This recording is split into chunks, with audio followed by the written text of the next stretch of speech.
But in 13th and 14th and 15th century, before this one period, the teachings of you can say Ibn Rushd and Ibn Ghazali, rather Ibn Rushd and Ibn Arabi, the teachings of Ibn Rushd and Ibn Arabi in the 7th century had reached in England, but they could not understand because it was very deeper one and highly philosophical driven one. They had not such a level of intellect that they could understand the teachings of what the Ibn Arabi and Ibn Rushd and Ghazali later on how and what they are going to teach us. So they were confused about the teachings of Ibn Rushd and Ibn Arabi. So they were confused about, and they put all of the Ibn Rushd and Ibn Arabi's teachings in the files, and files have been closed and it has been put in a under carpet, or you could say in the almiras of that period. And then in 13th and 14th century, when Greek knowledge reached in England, then they studied the basis of the literature. Later on, they studied the teachings of Ibn Arabi and Ibn Rushd, and they become conscious, they become aware, they become knowledgeable, and they become, you can say, intuitional, they become scholarly like, they become intellectually like, and they become, you can say, widening of the eyes.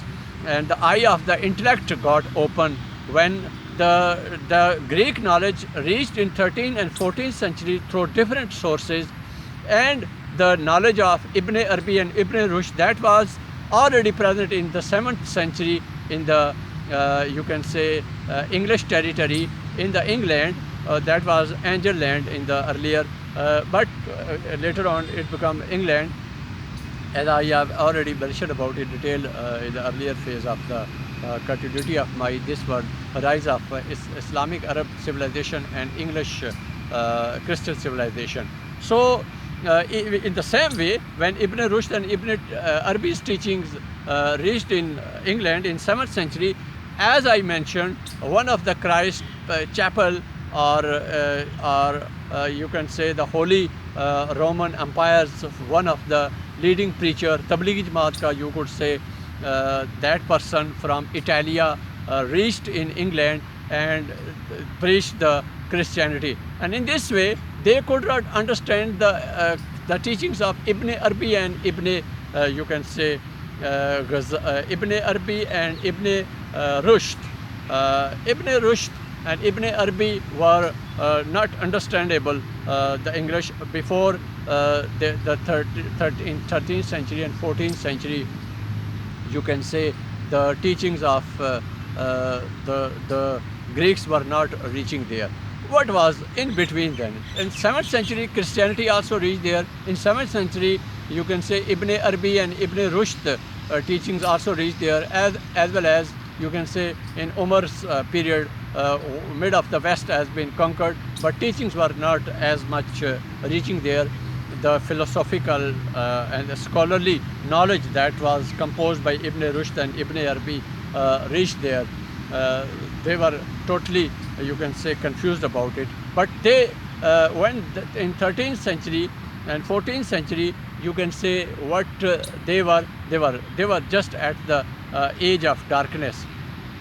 Before they were not aware of what is the literature, what are the, you can say, benedictions of the or the gifts of you can say a philosophical disposition, what philosopher and what philosophy, what literature, what creative knowledge could give a consciousness and awareness about the human world, and how people start burning inside when the conscious is arisen, and people start, you can say, revolting, and start, you can say, talking how the basic rights to be given to the people. So you can say, as from Italia, one of the preaching figure of Christianity went there, and slowly and gradually Christianity started getting roots there, because they could not understand the teachings of Ibn Arabi and Ibn Rushd, because after being Muslim, after enlightening, being high level of the character and understanding of all of the system of Islam, they wrote such kind of philosophies. That's why these philosophies were complex and ununderstandable, you can say, for the English people. That's why they thought that the Christianity is a better way to follow, because it was based on simple teachings of forgiveness or like that. And the teachings of this person and continuity of the Christian philosophy and Christian teachings, you can say, have been creating the Christians over there. In 11th and 12th century, they thought to conquer the world the way, you can say, Alexander the Great, who came from the Yunnan, and you can say conquered around a larger part of the world, and they were in the same, you can say, intoxication.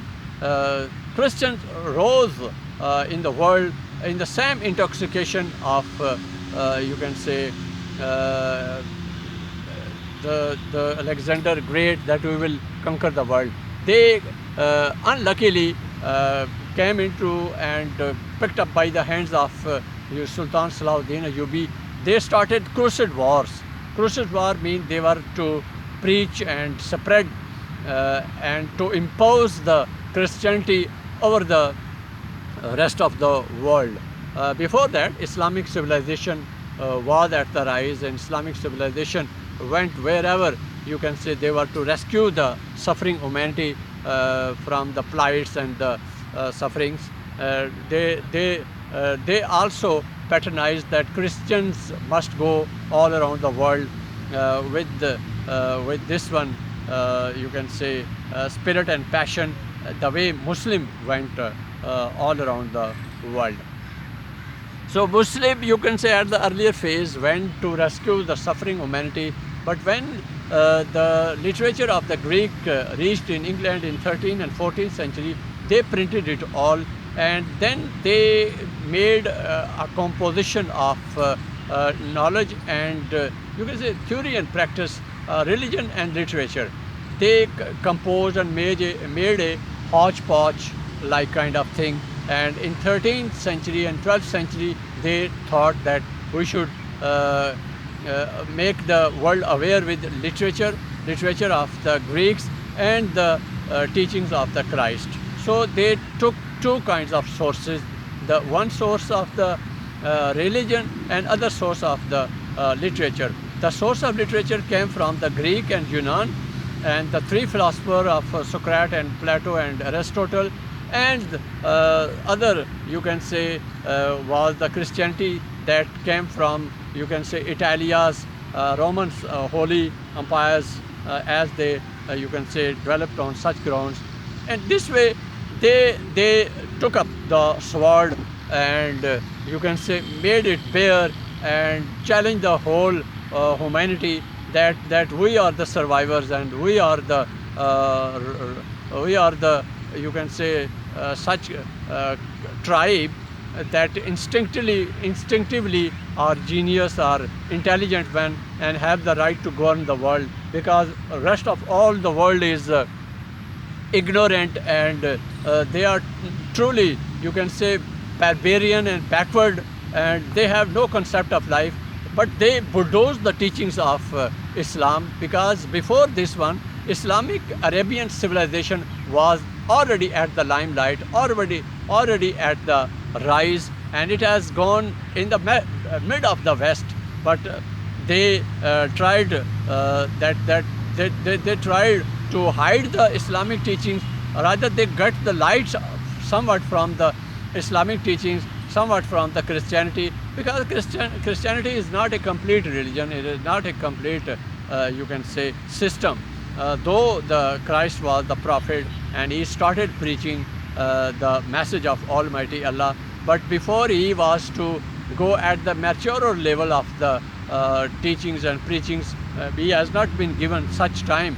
Before he was given a complete time to have reached into the 40 years and to reach to the rest of the teaching, he has been picked up by the Almighty Allah to save away from the the clutches of the Christians and the Jews that were chasing him down to catch him up, so he can't preach the people, preach the world. So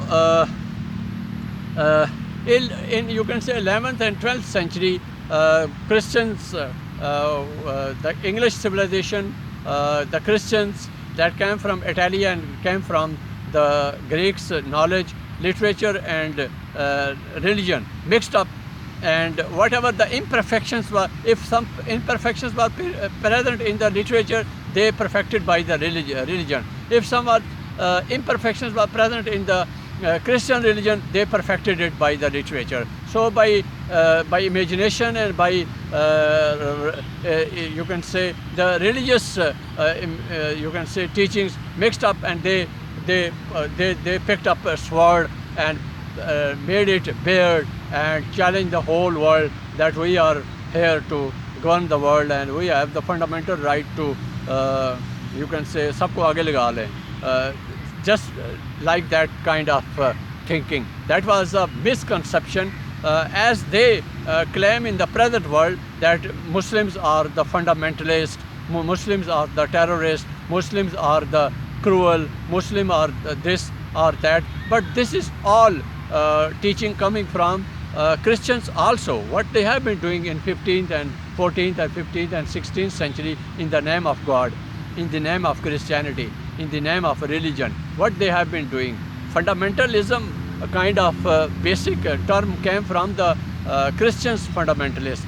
Christians, you can say, preach the soul of you can say fundamentalism, because Christianity had no perfect teachings, have no perfect system how to govern the world, how to give a political setup. As Islam came later after 600 years and gave the concept of politics and juda ho deen se siyasat to reh jati hai, Changezi kind of message gave that we can't run the human being without having the political mindset, political department, political institution, and political institution will be characterized by the characters that will be formed and shaped by the holy figures, holy people.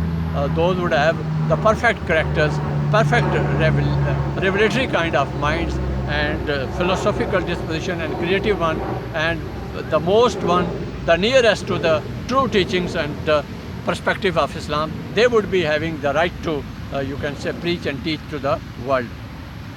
So in 11th and 12th century, you can say the Crusades war took start, but unluckily they came into Arabia and they यानी कि सुल्तान सलाहुद्दीन अयूबी के हाथों चढ़ गए.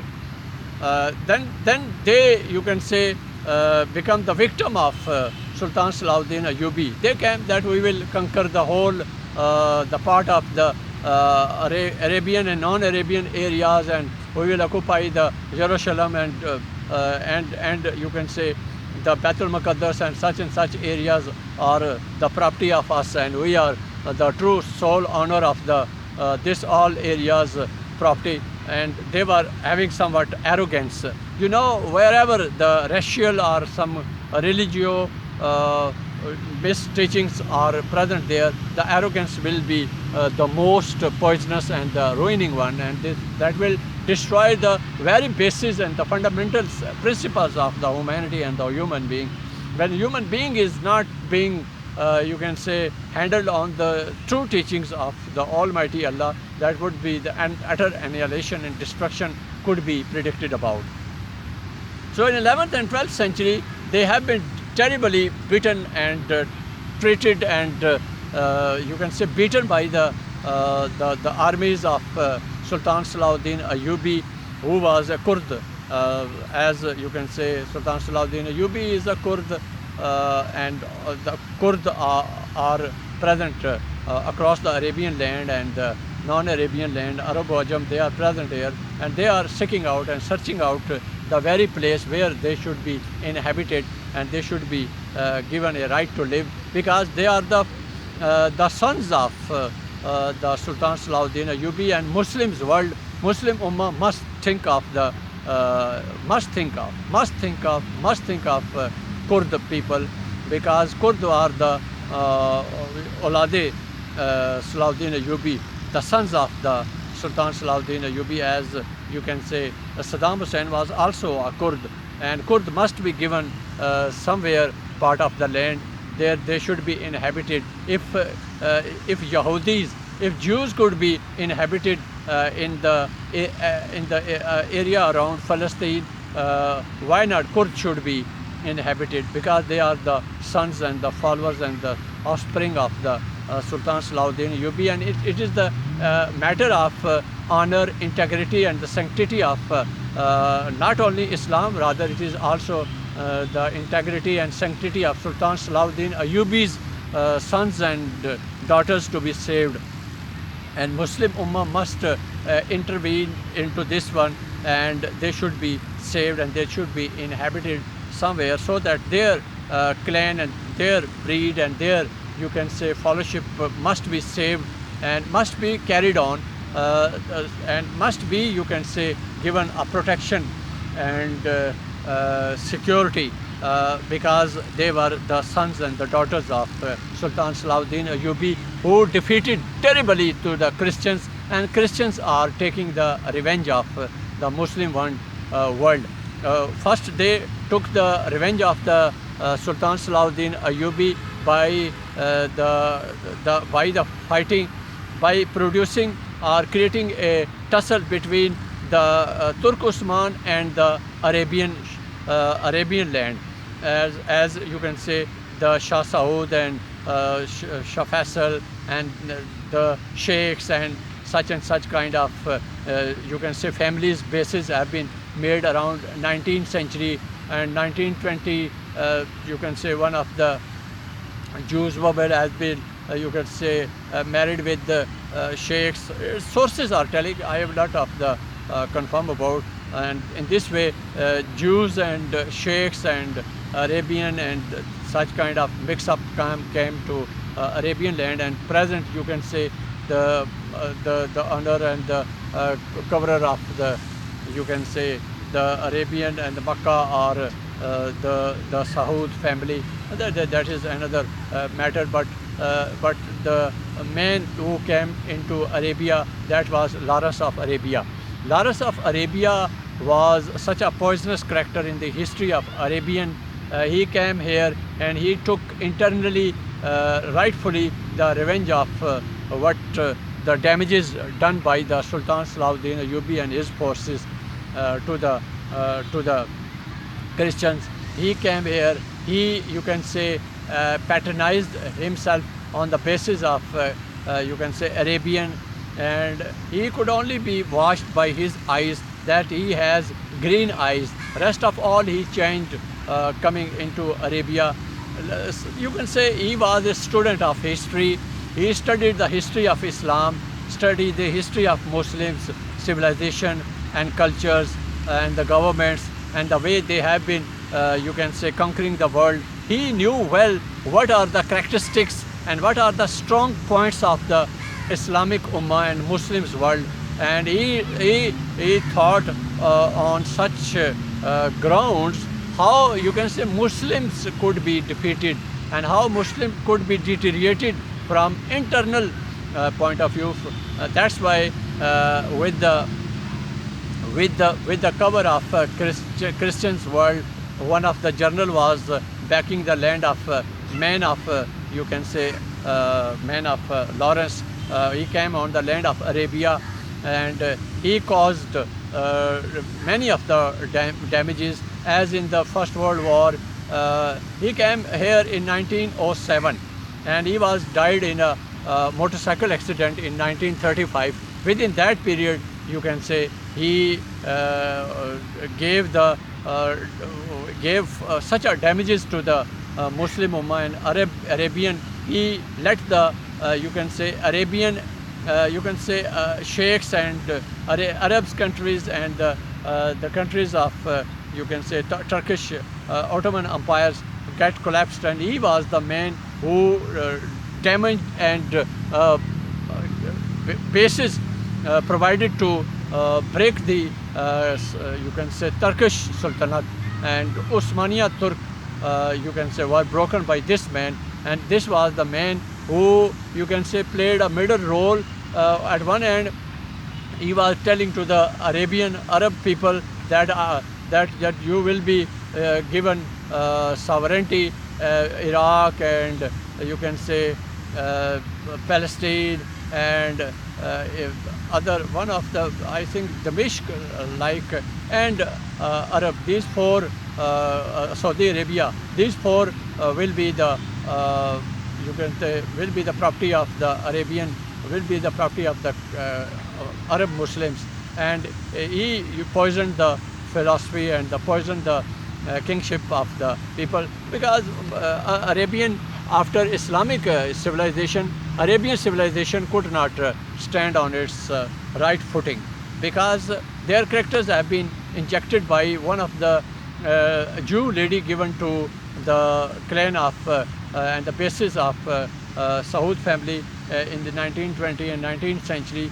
Then onward, in the present, the honor of the Arabian land and Saudi Arabia's modern Saudi Arabia are all having somewhat attaches with the Jews, and that's why they are injecting the Islam, and they are not appearing to be true representative of Islam, true representative of Muslims. They must think on it that we have no, you can say, concern with Jews, because when Jews are our, you can say, against our teachings, if they are not going to accept the Islam, why should we follow them, and why should we get their women to be get married, and we should not follow them, and they are not able to be, you can say, preached. We should think of Muhammad sallallahu alaihi wasallam and his teaching. We should not think that there was a lady who was Jew and came into Arabian land and got married with some Shah Saud families, and later on somewhat linkages developed on the basis of Jewism, and in the present world, as the Jews and the sheikhs of the Arabia are getting mixed to each other, that have no solid, you can say, support to Islam. That would not support to Islam. We are to turn to the true teachings of Islam. The differences of Islam and differences of history should be set apart. We should not go after the differences and distances that have been created by the history of Islam. Rather, we should follow the true teaching of Islam. Therefrom, we can get ourselves corrected. So, I was talking about Lawrence of Arabia. Lawrence of Arabia came in 1907. He was a history student, and he studied how you can say, Sultan Salahuddin Ayyubi defeated the Muslim, defeated the Christians, and defeated the Crusade War, and caused the biggest damages. And he took the mission of that I will take the charge of the spy and will damage the Muslim world. And he, no doubt about the way Lawrence of Arabia damaged the Islamic, you can say, civilization, Islamic teachings. No other one could be parallel to him. Matchless person in the injecting to the and the poisoning to the Islam. So this was a bit touch of later stage. The Christians were defeated in the Crusade War in 11th and 12th century. Later on, they started thinking revenge of it, and they started that we can't come to the Arabian land to conquer this until we have another indirect source. As they followed another indirect source, means they came as trader, they came as East India Company in the subcontinent when the Mughal Empire was ruling here. The followers and the sons of the Zainuddin Babur there. They came and they planned and knitted in such a way how to get control on the Muslim civilization. I will prove the case how they conquered, you can say, subcontinent on the basis of revenge, that they were going all around the world that why we have been defeated by Sultan Salahuddin Ayyubi. We will take the revenge from the all Muslim world. But they were unable to return to the Arabian land. They took another route to Middle East and Afghanistan, and then reaching to the you can say subcontinent. Before this, they have deputed and detailed Valandesi, Holland people, Portugali people, and French ones. They were just, you can say, detective forces and detective sources, and they have been in a marginal fights have been defeated, and then English people started getting roots in the subcontinent, because actually the English civilization, basically they were the English civilization, they were not the Christian civilization, because Christian civilization or the religious teachings, they do not you can say do not you can say do not preach to take the revenge from the human being. They all the teachings of any prophet, you can say, degree the person, ask the people that they should preach their teaching. There should be attraction in their teachings. There should be attraction in their characters. There should be attraction in their, you can say, such a governorship that people start calling that this is the true religion. They are the justice provider.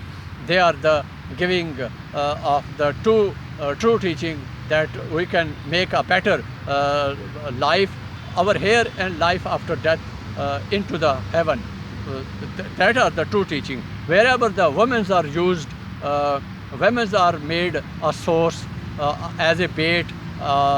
You can say wine, sharab is made as a materialism is made a source to preaching of Islam or religion. There would be no religion. That would be no religion. The true religion is that have no attraction based on women's and the wine and the material pursuits, that are inbuilt, and that are the true characters. And when true character of women's and men will come into being, they will not play a role of bandi-like kind and a bait kind of ladies, bait kind of women. They would be clean and clear from inside and outside, internally, externally. They would be the vicegerent and the true representative of Almighty Allah. They would not be the true representative of any agency or any agent role to be played, because teachings and the preachings of any religions are not based on spying, or not basing on detection, not basing on this or that. That is truly based on its teachings and its characters, the people's characters and the person's characters that are counted. So as I was teaching and preaching and telling the facts of Islamic civilization, Arabian civilization, and then the English and Christian civilization that went through all the world, how they have been terribly defeated by Kurd leader Sultan Salahuddin Ayyubi in 11th and 12th century against the Crusaders war, and they have been terribly defeated, and then they went back England, and in 12th century, 13th century, rather 13th century, 14th century and 15th century, they took 300 years to work on their defeats. Why they have been defeated? They thought and they planned and they knitted such a net that was to throw on the whole of the Muslim Ummah, and the big quantity of it was present in the subcontinent at that period, where Mughal empires were ruling there. They were to demolish and annihilate the Mughal empires, because Mughal empires were not running the states on the true teachings of Islam or the true facilitation of the Islam. Somewhere they were busy in making the art craft of architecture. They were bringing architecture kind of people from the Middle East, from Afghanistan, and they were making buildings. They were making Taj Mahal, they were making Shah Jahan, they were making many of the Shai Masjid, and they were basically making the buildings. They were not making the brains that were to accept the scientific kind of teachings present in the world. So they were basically on the chasing down the Muslims, that why we have been defeated by the hands of Sultan Salahuddin Ayyubi in the Crusade War in the 11th and 12th century. If you want to study the character of Sultan Salahuddin Ayyubi and his wars against the English people, you are to study Dastan Iman Froshon ki. That is in 7 volumes, and you should study all the you can say studies Markatul Ara that came from Sultan Salahuddin Ayyubi, and Altum Shah, the writer, Altum Shah's Dastan Ibad Froshuki, be the Islamic traitors that were present even in the army of the Sultan Salahuddin Ayyubi, who turned to be traitor to Sultan Salahuddin Ayyubi, because you know well Muslims have always been under sale and purchase. Wherever they have been weak at the faith level, they have been utilized for the sale and purchase. And there were many of the cases when Christians purchased the characters of Islamic world as to how to give standing to parallel to Sultan Salahuddin Ayyubi. They were offered with the biggest you can say offers and gifts of the world, or gifts of the states, that states will be given to them and they will be the ruler of the present world, and but they become agent of England or English society and English civilization, and they become, but they these are all mentioned in the Dastan Iman Froshon ki, that is based on 7 volumes. You must study if you are to study the true character of how the Chapa Bardar, the militants and the commandos of Sultan Salahuddin Ayyubi have been ruining inside the you can say the Crusaders war, and how they have been ruining the character, and how they have been demolishing, and how the guerrilla warfare has been hatched against the you can say Christians, and they have been given a terribly defeat by the Sultan Salahuddin Ayyubi. In the present world, whatever is going on in the Middle East, that is all revenge coming from the Salibi's Jangain, Salibi's war, Crusaders war. As you can say, the Kurd are going here and there because they are the true, you can say, the sons and the daughters of the Sultan Salahuddin Ayyubi, who defeated the Christians, and then they on the second course of action they planned to conquer the world, because they could not Angur Khate that was present in the Salibi's Jangain, in the Crusaders war, because Christians were defeated at the hands of Sultan Salahuddin Ayyubi, and they returned while saying the grapes are sour, Angur Khate. That's why they returned to England, and in 13th and 14th and 15th century, they took 300 years, they re-revolutionized, modernized, radicalized their, you can say, all of their weapons. Nothing was wrong with them. They utilized all kinds of sources in the period of Sultan Salahuddin Ayyubi, but in the period of Sultan Salahuddin Ayyubi, there was man-to-man fight.